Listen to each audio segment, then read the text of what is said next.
Hi, this is Jay Morin at Keller Williams Realty. So sometimes over the winter, trees die, they just haven't done well for some reason. It could be insects, it could be disease, it could be just they didn't do well over the winter. So one of the things I do is I check each spring to make sure they're doing okay.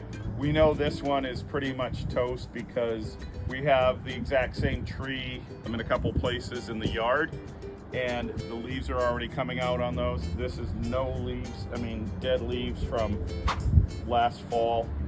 And so what we're gonna do, we have a couple choices. We could cut it down. We could pull it out by the roots, which might be a good idea if we can, just to see what's under there and if we have an insect problem. But just getting rid of these, not just for aesthetics, but also health of other plants. A lot of times problems are specific to a species. We just want to make sure that's the case and being smart about our plantings. So if you have questions, reach out. Check our Realty Flannel channel on YouTube, and I love questions. Have a great day.